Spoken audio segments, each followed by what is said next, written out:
Welcome back to page 3. I'm Ellie. I'm Sydney. And today we have a very special guest. Yay! Welcome, Afton. Hi, I'm Afton. Yay! Our very first guest. Yay! So excited to have you here today. We're so excited that you're here. It's very exciting. Yeah, and it's just even more special because obviously we know that me and Ellie love books, but behind the scenes, me and Afton's big root of our friendship is our love for books with each other. And yeah, Ellie put me on some really special books, and I've put Afton on some books. And I kind of called Ellie my grandma because Sydney's like my book mom. I loved reading when I was in high school, and then I kind of forgot about it a little bit. Yeah. And Sydney put me back on. She got me reading Akatar and end of story, right? Yeah. So basically, this is my grandma. And So today's video, what we decided is I kind of love the idea of like judging books in the way that you're really not supposed to judge books. So and I thought, it was actually Sid's idea, but then like how it's going to play out was kind of my idea. So basically what we're going to do is we all picked out 5 books for each other. Sid picked out books for me, I picked out books for Afton, and Afton picked out books for Sid. And we're all going to read the first lines to each other, and it's kind of like a smash or pass situation. So we're going to read all the lines. You have to choose one of the books based on the first line and like nothing else. so Sid's going to go up first. and I have books for Miss Ellie, which is really scary because every time I think Ellie's gonna really like a book, or I like really, really hype up a book for her, she's like, no, it was good. Yeah. And I'm like, okay, are you ready? An eerie quiet descended upon the chamber of the foundling home, hushing the soft snores and wheezy breaths from those sleeping on the cots in the chamber, missing the warm beds found at the Priory of Mercy. I tightened my aching fingers around the scratchy worn blanket. Okay, next line. Cold fog had settled over the depot like a burial shroud, and Iris Winnow thought the weather couldn't have been better. Okay. So it's third person. Book number 3. The lantern in my hand flickered as I tiptoed through the castle's dark secret passageway. I'd learned that Tavish, the unseelie prince, and my friend was doing poorly, and I needed to see him. I read this book, and you want me to read it again. You didn't read this book. I know you didn't read it. I didn't read the whole thing, but I read the first chapter. God damn it. You didn't tell me that. Okay. Next book. Leap years are strange, and because February 29th exists only every 4 years, it is a rare, charged day. In the old days, back home, folks whispered that it was an enchanted time. Ooh. that sounds interesting. That does sound I like interesting, that one. yeah. Okay. It's a different type of writing style than the other ones. Yeah. Yes. Okay. Next book. The farmer is dead. He is dead, and all anybody wants to know is who killed him. Was it an accident, or was it murder? It looks like murder, they say, with that gunshot wound to the heart so precise it must have been intended. That got me. Okay. Last but not least. The night I watch Athena Liu die, we're celebrating her TV deal with Netflix. I think I know what book that is. Okay, can you read the first one again? Yeah.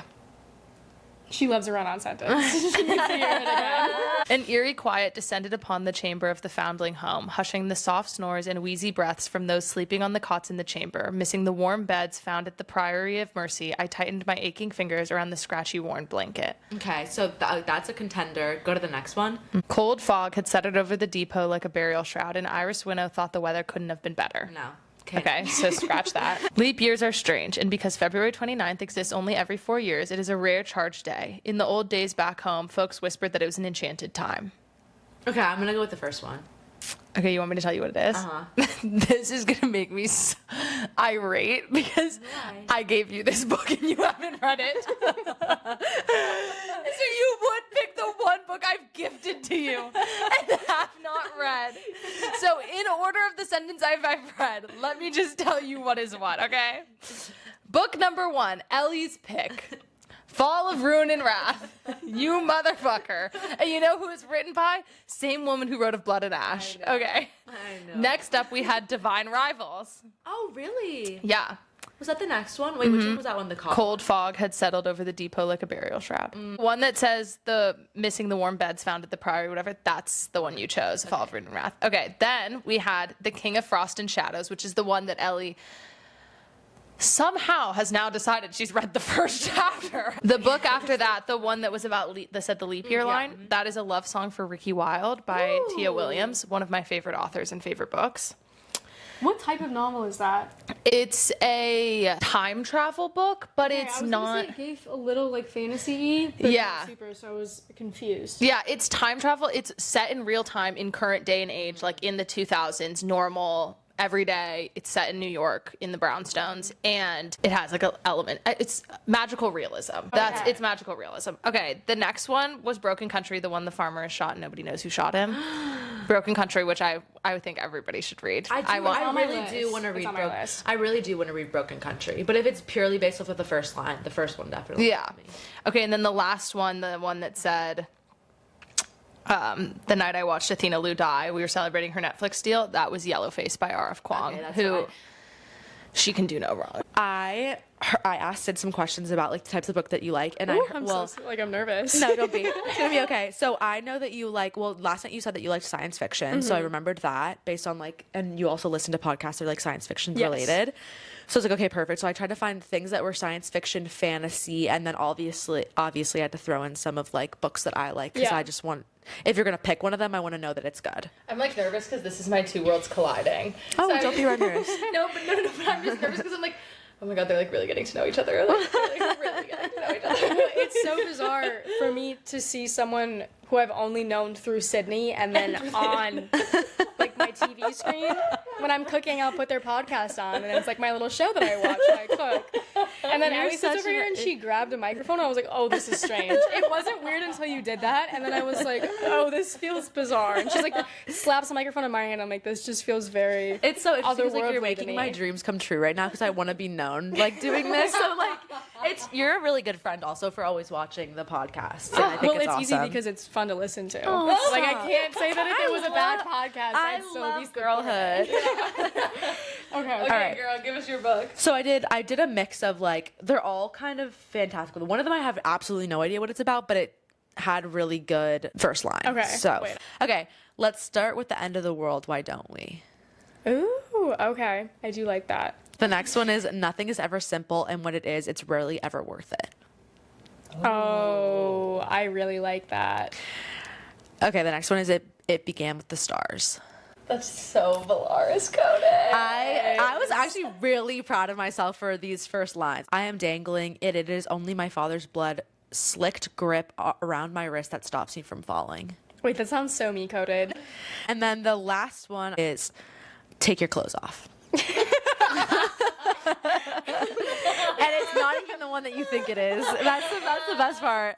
Wait, I kind of love that. That's so silly. I know, right? But I'm going to tell you all of them. But I can read them again. Number one, and number two, we can also like walk through like your interpretations of like what, like tell us like what you think about the line. Like when you hear the Yes, lines, okay. what do you think when you first hear them? Yeah, hit me with the first one again. Okay, let's start with The End of the World. Why don't we? Okay, that's giving more fantasy, I would say, than Actually, I don't know. Wait, say it one more time. Let's start with The End of the World. Why don't we? I have no fucking clue. I really don't have very many thoughts about that, to be honest. I think it's giving like retelling. Oh, yeah. That very was so retelling. author. That was so author. We're sitting over here like, maybe fantasy? I'm like, it's a I could be really wrong though. I could be really wrong. Nothing is ever simple, and when it is, it's rarely ever worth it. Okay, I really like that. Yeah. I'm sensing good character arcs, possibly. That's yeah. You know? Like a lot of character development throughout the story. Someone who's maybe changed by circumstances. Or like something that's like multiple sides to a story because it said like nothing's quite simple, and to me that's like somebody telling a story where it's going to be convoluted. Like you're going to interesting. need multiple perspectives to understand. Yeah. This is why I love reading and why I think that writing is so amazing, because like from one line, even though we're all reading the same line, you interpret it so differently. Like three different people have three different interpretations of something, and it's just like the power of words. The power of words. And then It Began with the Stars. That is giving me Valaris. Yeah. It really is. But also You know, that could be it could be so sci-fi because I just read Project Hail Mary, and that's not the first line of that book, but it could be. So maybe something like traveling to a faraway galaxy kind of situation. Okay. Now you just have Star Wars in my head. Your girl loves Star Wars. So. Really? Yeah, I do love Star Wars. I am dangling, and it is only my father's blood slicked grip around my wrist that stops me from falling. Oh, this is giving war, sci-fi, violence, everything that I love in a book. Like, I don't know. I really like that one. Okay, and then the last one is take your clothes off. Need I say it again? One more time? Take your clothes off. I feel like it's also like just like a, what's the word I'm looking for? A hook of maybe some sort of battle that's going on or something. See, I immediately thought of the alchemized portion where she's in the hospital. And so in my head, it's like, it's a hook because then immediately you're going to be like, she said, what now? Taking these clothes off where? Yeah. But I feel like that's giving, like, a hospital, disoriented. Oh yeah, it's like strip down to like clean your wounds. Yeah, like like we have no idea what's coming. Yeah. I was thinking kind of the same thing of like they're in a battle. Yeah. Maybe she or he was cut someone like, okay, take off your clothes. Like we're fixing. I don't know. That's what I'm thinking. It wasn't giving sexy. You're giving like your little smile makes me think maybe I'm wrong, but No, I don't think you're wrong. oh god, I don't know. I'm really in between the simple one and the dad with the blood. Okay. I Okay. think I'm gonna have to go with the bloody dad. Okay. Okay, Okay. tell me what they all are. I'm really excited. Okay, do you want me to say what they, like, go in order of them? Or do Say you want me what the one I picked is Okay. first because I have a bad memory, and then go through all the Okay, other ones. okay. That one's The Will of the Many. Oh my god, that's literally on my list. I'm so excited. Okay, yeah. That is already a book that I have. There's like 4 more people ahead of me in the library, so I'm Okay. She's already on her way. Okay, great. This is great. Yes, Okay, good. okay, I love and I it. really have no idea what that's about. I judged a book by its cover. Sue me. Saw it and added it to. I can't believe that I read it and I don't even recall that being the first line. I'm just did I like skip a whole? I didn't figure out how that would have resonated with the first chapter. Like I'm so confused what I could have possibly missed. This seems like a pretty vital thing I should understand for our main character. No recollection, not even a little. I have them both coming, so I'll let you guys know. Okay, perfect. Let's start with The End of the World, Why Don't We? Is the 5th season by N.K. Jemisin, I think, which is the one that like none of us had known about, and I like deep dove on Goodreads and discovered it for you. And then the second one is Nothing's Ever Simple, and when it is, it's rarely ever worth it, is From Blood and Ash by Jennifer L. Armentrout. And that's one book I read, and I honestly think that the first one is pieced through with so many like pieces of wisdom. Like there's one line that's like my favorite line ever, and I say it every year on Thanksgiving, like as a joke to my family, and it's you can't spell dysfunctional without fun now, can you? And I like always say that because it's just like my dad and I are baking a pie together, my mom's like cooking dinner, and it's always just like chaotic, but it's also fun. That's who wrote the. And then It Began with the Stars is Dance of Thieves by Mary E. Pearson, which is just really popular. Yeah, I don't think I've ever heard of that. So it's I know. So it's about like it's like an enemies to lovers like ballroom vibe. Okay. Like a lot of people have really, really praised this book. And then The Will of the Many is the next one, and then the last one, Take Your Clothes Off, is From the Poppy War, which is R.F. Kuang. And I love her, but I have not read The Poppy War, which I don't even want to admit that because I just feel like the masses are going to be like, you haven't read The Poppy War. I But, know, like, I and know. I have it. Like, I don't want to be disappointed and be the only one that is. Yeah. I'm just That's scared of fair. that. That's completely fair. I also think that there's like when an artist writes a lot of different things at the same time, like people want that art to be the same iteration of it, but just a little bit different. And just because something is different doesn't mean that it's bad. But I feel like a lot of people, a lot of readers have a really hard time grasping like a new genre that authors step into, and they're not willing to like let that, because like also we've talked about this before on the podcast, like there are different genres that can be judged by different like star systems, or they're just judged in different ways, and they need to hit different beats and have different pacing or have different elements to it. And so an author could hit that really well, but because it's not the same thing that their audience is used to reading, then it's automatically deemed as bad. It's kind of how we were talking about in that one episode when we referenced the Taylor Swift songs about how like everybody, like people are either 50-50, you like hate that they like quote unquote all sound the same, but like people that are hardcore Swifties like love the fact that it sounds the same, because if it ain't broke, don't fix it kind of thing. So I think it's the same thing. I will read The Poppy War. It's like really, really like high priority on my list. I just am a little intimidated, but I told myself I would read that before Throne of Glass, because Throne of Glass is like a project. Afton is. I'm battling my way through it right now, which I do love the books, but I was kind of in a little bit of a fantasy rut, and I don't know why I decided to start an 8-book series. It's actually really Of impressive how fantasy. quick you read that, though. Yeah, well, I have a lot of time on my hands. I'm in my gap year, girl. All I do is go to work, go home, and read. Like, that's literally it. My coworkers, every time I come into work, they're like, "Oh, a new book." One of them is like, "Have you let go?" And I'm like, "Maybe a little bit, guys. It's okay."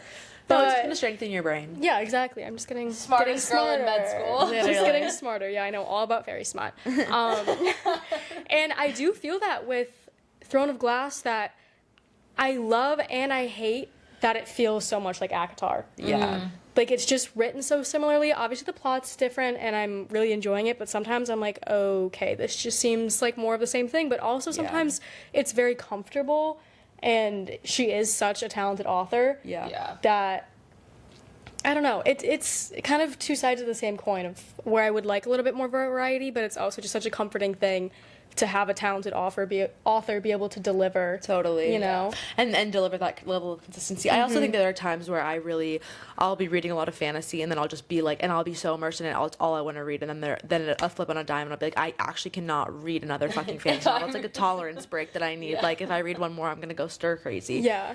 And with it, but I've also heard like a lot of things about Throne of Glass, and I think that it would be really hard for me to read it because I read ACOTAR first. But I'm really intrigued to see what Crescent City is like, and I really do want to enter that world. I just don't know if now's the time for me to enter. Yeah, I would recommend waiting until the perfect time, because I feel like I'm being too judgmental about it when I'm telling people. Everyone's like, "Oh, are you enjoying it?" I'm like, like, I am, and it is a good story, but I also want it to be over. TBH.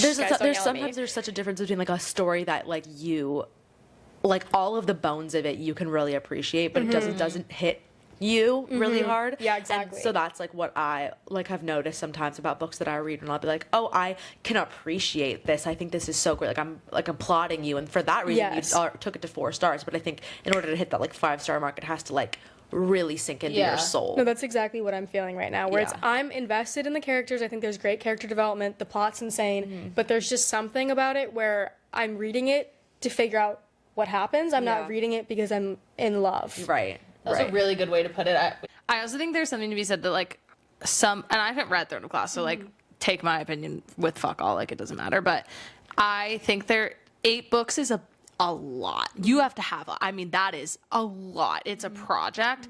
And I think like, for example, with ACOTAR, like that was, what is that, 6 books? And I hope she writes 6 more. They're 5 books.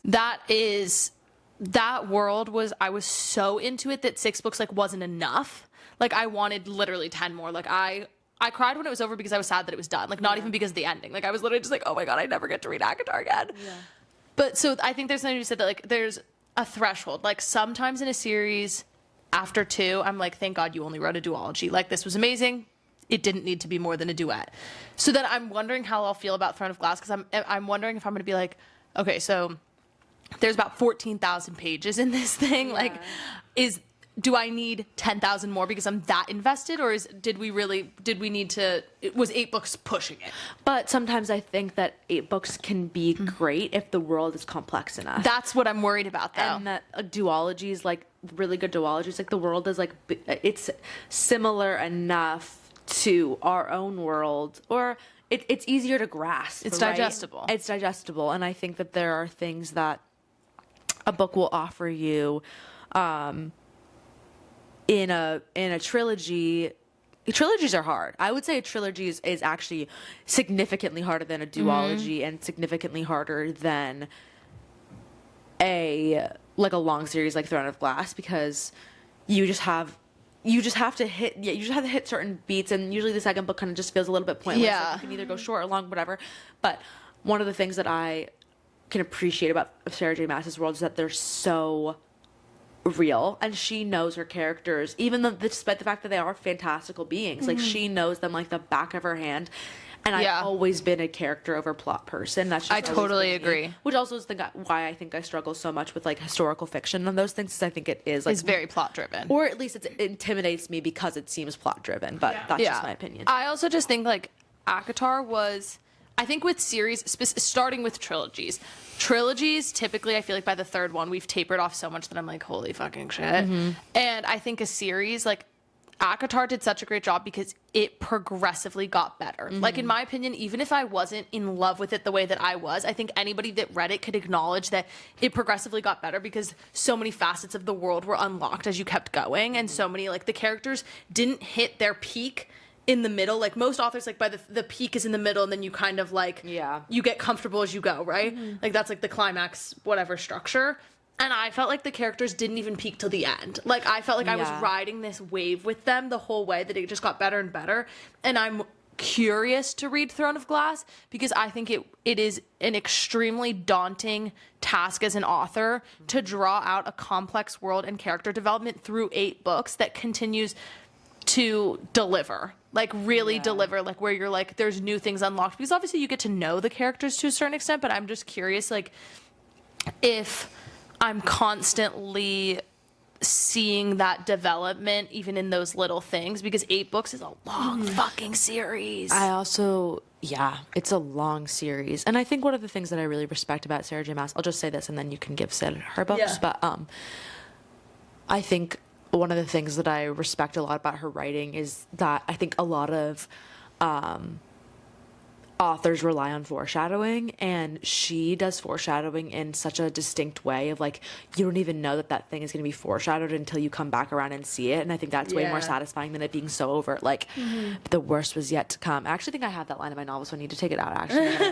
Wait, she's like Easter egg master. It's literally like alchemized, like Easter egg master. I'm scared.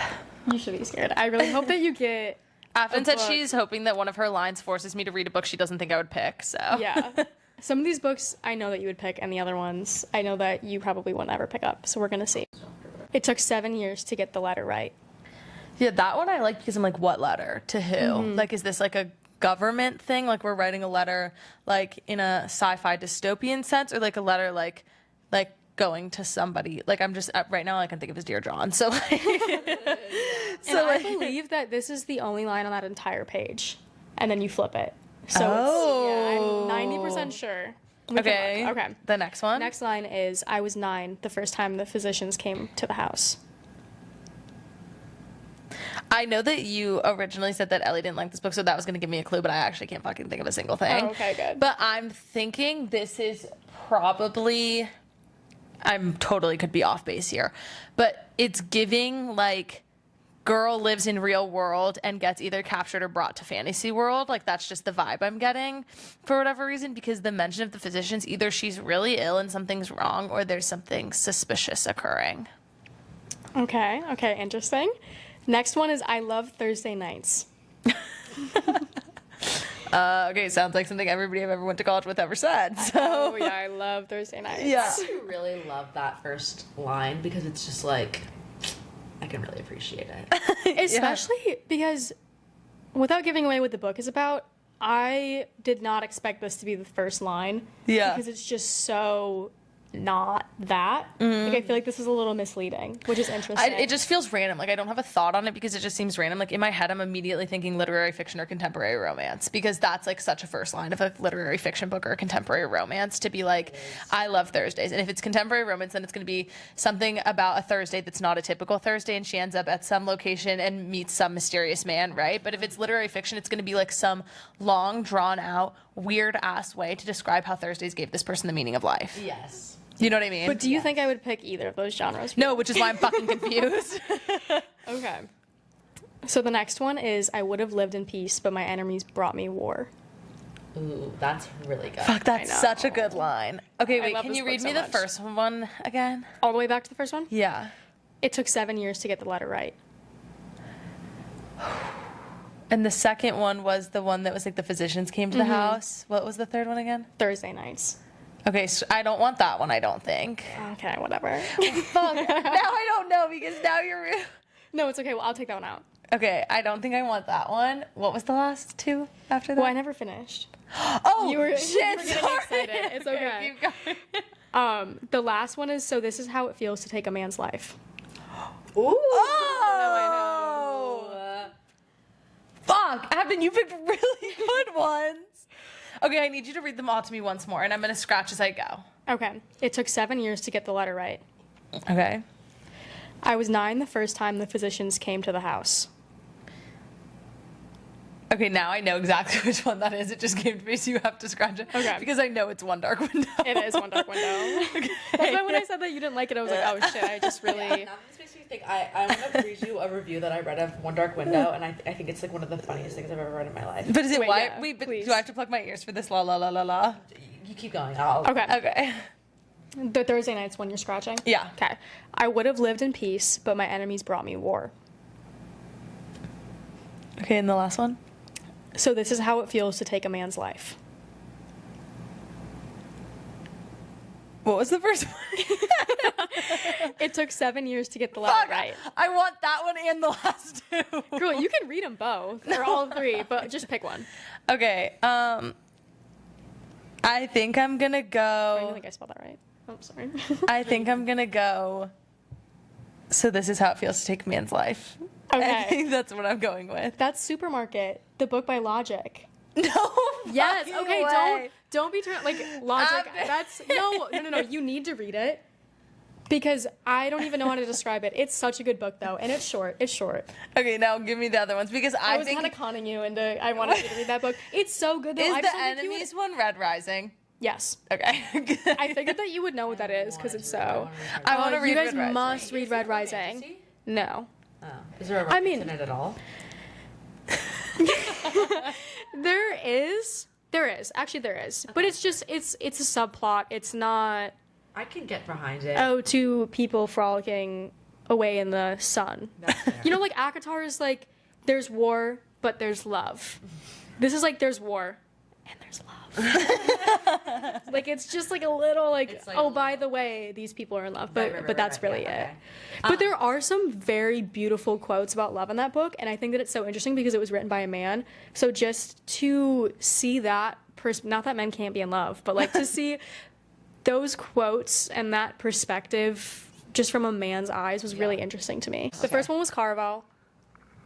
It took me whatever to get the letter right. Okay. Yeah, and then the second one Dark Window. The third one is Dark Matter, which is like a sci-fi, multi-dimensional type. Yeah, I would Book- not have gotten that from I Love Thursday. No, I know, it's so just not. But it starts out his first night, or like just a random night, regular night at his home, and then someone from a different dimension kidnaps him and takes his place in his home. See. So Okay, it's I'm him, into but that. someone I'm really else. into Yeah. that. And then Red Rising is the I Would Have Lived in Peace, and the last one is Supermarket. And I'm really excited. Supermarket's my list. I'm really excited to make you read this book and get your thoughts on it because the plot twist in that book is absolutely insane. I was not expecting it. You need to push through the first 30 pages because it is about a man who works in a supermarket, and you're kind of like, why am I reading this? But let me tell you, this by? I forget. Bobby Yeah, Hall? yeah, which is Logic, the rapper. I'm so excited about this. I wonder, like, I really liked this whole. No, vibe. I'm This so is excited. fun. I'm very I honestly want to excited. read all the books that Oh, I you can had send your them first. to Yeah, you. you'll have to send them to me. Okay, so this is the review of I One wanna Dark hear Window it. that like made me like gag myself actually. Okay, so this is by Allie. Hopefully it's okay to share this. But, Keep in mind, we just did a video about why you shouldn't read reviews before you read a book, and Ellie is. but this number is what the one that perpetrator, this is actually apparently. no. I read this before we agreed that we were never going to read a Goodreads review. And this actually kind of didn't ruin the book for me, but like it didn't like it was just funny. You Okay, didn't so make it. So I said, it says, Elspeth got a fever when she was little, and now she has a furry Dr. Seuss with a mean right hook in her head. She meets a guy with a dumb name and the cleanliness habits of a frat boy. He brings her to a meeting with his wackadoo family, and she finds out they're trying to get a bunch of Pokemon cards so they can break a fog curse. Raven, it's so funny if you read the book. Raven needs Elspeth nearby so they can pretend to date. I'm not questioning it, and you shouldn't either. There are 3,000. His smile doesn't touch his eyes. Everyone is named after a tree, which is pretty obvious, yet I managed to miss until someone pointed it out to me. Trees are also like sacred or whatever. Big botany energy. Magic smells like salt. A tricky feat since salt doesn't smell like anything. The letter Y is employed so much it deserves decent medical insurance coverage. There's a cousin who's a huge asshole marrying a cousin who's turned into soulless Barbie. Will the voices stop dripping with oil? Beats me. That is like, this person should be an author. That's fucking That's great. So funny. What'd she rate? Like, how many stars did she give it? 5. That was funny funniest part of me. I was like, 5. Like, are you serious? Like, it's so like that is literally the entire plot of the fucking story. No, Like, it but it's just in is. different ways. Like, it's almost. It reminds me of that TikTok trend that's like comment things that I won't understand until I read the book. Yeah, that's what it gave. It's like the Alchemized one. Yeah. Don't I tell. made her read Alchemized and she finished it on my couch and I want to read Alchemized. It's so good. I Can't wait to read it. I hope maybe we'll do like another episode and we'll all talk about the books that we read and like Yeah, how we feel give about it, reviews. give reviews Yeah, about such it, a and good all those idea. things. I think it could be fun, like in a month or so. Yeah. But I hope that all of you also thought that it was really interesting and like fun to read about and to hear it. And maybe if you read a line and you were like, "Oh my God," read the book and then let us know your thoughts. Yeah, we'll Yes, also please let us know because Yeah. I need to know what you guys think. So yeah, that's all we had for you today. Thank you guys for having me. This was so much. It was so fun. Freaking out. It's like Okay. 15 minutes, seconds. What is that? 15 15 seconds of fame? fame or whatever. Girl, Yeah. you got a whole 30 minutes in here. Also, like, we're not famous. To me, yes, we are. To me. To you. Oh, yeah.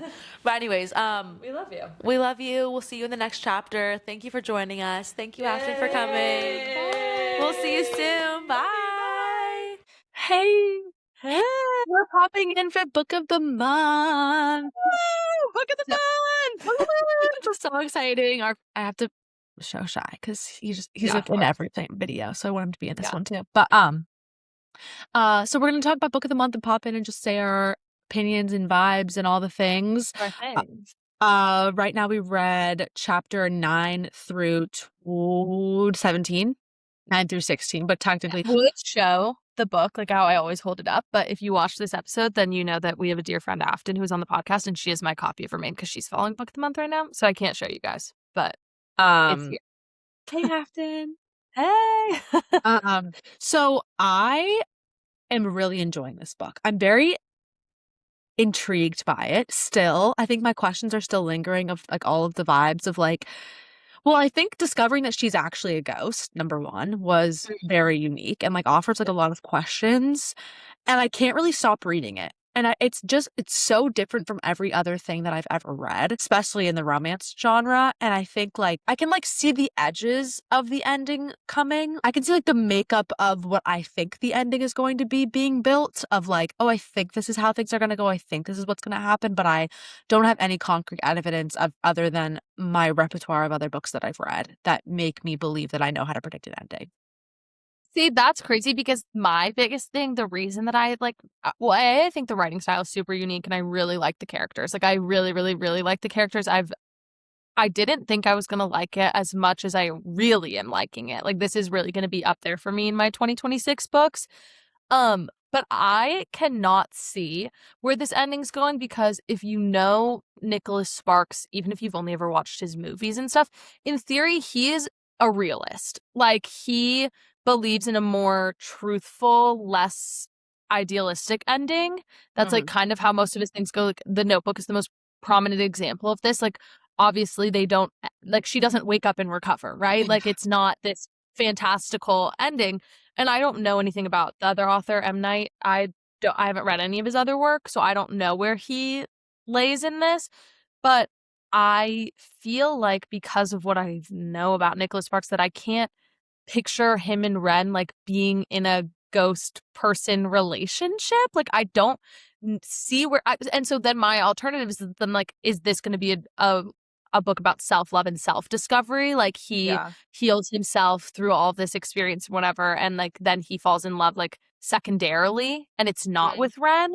Like, I can't really see. I also love Oscar and the fact that he's willing to, I'm looking at my notes, that he's willing to entertain this entire thing. Like, friggin' he comes to Oscar and he's like, okay, so she's a ghost. I know I sound crazy. I know I was in the psych ward. I know you're the one that had to drive my ass to the psych ward. She's a ghost. And Oscar's like, you know what? Fuck it. If you say she's a ghost, brother, I believe you. Yeah. And that is real fucking friendship. Like, I know. damn, he's just willing to go with it. Like, as long as it makes his friend happy. Like, and he really cares about it. Like, he's not even just doing it to appease him. He's like, okay, how can we look at this? How can we solve this problem? Like, I think that's so cool. I loved it. Like, I think their friendship is really like powerful. And like, it comes back to the first thing that you said, like, I've never seen a depiction of male friendships like this before. And I love it. Like, I love that he's just so along for the ride. I love that he's designing their house. I love that she has input on the house and she's like, oh, you should add like shutters and this and that. And I think that my issue is that I think he accepted that he can see ghosts and that she is a ghost a little quick based on his reluctance to do so in the psych hospital. And he, I think that like when she, okay, so my predictions, can I say predictions? Is that like okay? Okay, before you say your prediction, can we just acknowledge really quickly that where this section ends is basically her vision, like the version of her that he's seeing at night is getting increasingly scarier, and she's like flickering in and out of reality a lot more frequently. So anyway, based on that now, I Yes. just wanted to include that tidbit. Okay, so basically, I think that she was murdered, obviously, based on her gruesome like ghostliness, and I think that he is going to buy the house that they live. Like, I think he's going to buy the property that they're on right now, and I think he's going to buy the Okay. store from her. I think he's going to buy the store for her because it's her store, and I think that he'll somehow solve the way that she died because I think there's predictions around that, and then that's how like to give closure to everybody and like that loved and knew her, and like I think he's going to like help bring her memory and like make her memory something that's like beautiful instead of this like sad ending that we know she had. So those are my predictions. I think, okay, the more I think about it, this my like loose predictions is that I really do agree that he would buy the property. And I initially actually thought he was going to buy the store and not the property. However, I do agree with you. And I also think that the love story we're going to get is either a self-love story, like she's going to realize that she's dead and eventually he's going to have to like grieve that she's gone. Like she's going to disappear, she's not going to come back, and the closure is going to be like he'll reopen it as a bed and breakfast like her grandma did. Yeah. And he'll whatever the bookstore, and I think that there's a possibility he leaves New York because he's from New York, right? He leaves New York for good and lives in the bed and breakfast right by Oscar and falls in love with somebody, and the ending we get is the beginning of his first real love story. So I feel like the ending is going to be he meets a real girl that Oscar knows, and it's the beginning of him bringing her into her life, and it's like the full circle of like, okay, he's grieved the death of his sister, he took all of his sister's knowledge, and he's come to this full circle of like, I'm healed and can actually get into a relationship. Okay, interesting. So I think that he's not going to find somebody else. I think that it's just he's going to love her, and there's going to be whispers of her like essence every morning, like whether that's like his coffee's waiting for him or like food is waiting mysteriously for him or like the shutter. Like I think she's going to like live on. Like yeah, like something of her is going to always live on, so he always knows that she's there. But I don't think he's going to fall in love with anybody else. Okay. Those are If we're evidence. both I'm wrong. just really excited now to see if we're right or not. Feel like there's a strong chance that in some capacity we're both wrong For sure. because it feels too simple this early. Sure. But I'm really excited Me to too. see where this goes. Me too. I'm very excited. Keep reading with us if you haven't started reading. We hope we didn't spoil anything for you, but enjoy Remain, and we're just so happy you're here. And yeah, that's us exiting out of Book of the Month. We'll see you later.